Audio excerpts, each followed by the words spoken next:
So today I'm going to talk about the exhilarating topic of storage units. And believe it or not, this is a really messy part of bankruptcy law. And it's really because most of the time it seems like the storage unit folks, they get really upset when a client files for bankruptcy. And there can be issues, lots of stay violations, all that good stuff. So I wanted to do a quick video about, at least here in Georgia, what happens when you have items in storage, because we have a lot of clients that they've gotten behind on their storage unit. If you miss a payment, they will block your access to get into your storage unit. So we have this issue come up quite a bit. And I've noticed there have been a couple of incidents where we've had to get involved. We've had to file motions, things like that, things that are kind of ridiculous and just end up costing the other party money. But regardless, I wanted to do a quick video about this. So if you have a storage unit and you are behind on that unit and you file a bankruptcy, what can you do? So a storage unit is a lease, and most of these leases are month-to-month leases. If you have something different, then of course, that's whatever you contracted for, but it's still a lease. So when you file a bankruptcy case, at least let's say Chapter 13, when you file a Chapter 13 bankruptcy case, we can either assume or we can reject a lease. So if you want to keep your items, you want to retain it, you can assume the lease and you can agree to pay back the arrears, whatever you're behind on, until your lease expires. Now, if you're in a month-to-month lease, that's probably going to be difficult because the people that are leasing to you probably want you out because if you haven't been paying, they're probably not really happy with you.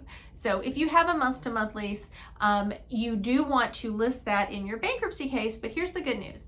The good news is once you list them and you file your case, the automatic stay is going to go into effect and it is going to protect the items, your assets that are in there. So of course, make sure that whatever assets are in your storage locker, your space, that you also have that reflected on your petition, because we want to make sure that everything is disclosed, but that is protected. So once you file and you have the automatic stay in place, you can go back to your storage unit and get your belongings. And if you want to remain there, if you still have some time left on your lease, you can start paying your normal monthly lease payment, at least until your storage lease is over. So you do have that option if you've got some time left on your lease. But you have the automatic stay in place. So yes, legally, they have to let you in to get your stuff. Now, you can't just la-di-da and just be like, oh, well, I'm gonna get this here, I'm gonna leave that there. No, you need to go. If you are not going to be keeping your storage unit, you need to get down there and you need to get your stuff and you need to get out. Because the storage unit, their attorneys can file a motion to lift the stay, to ask them to be able to get you out, and if you aren't out at a certain time, to then be able to lien whatever's in the unit, sell it, all that good stuff. So it's not just, oh, I'm going to file and keep my stuff there and not pay. No.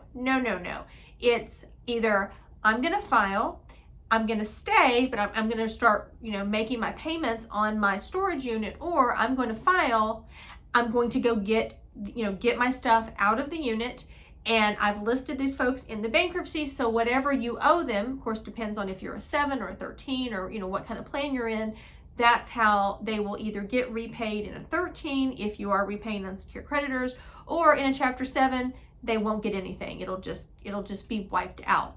But yes, if you file for bankruptcy, you can go get your things out of your storage unit, at least here in Georgia. So if you have any questions about bankruptcy, the exciting topic of storage units, I do have some information below, and I'm always happy to answer questions.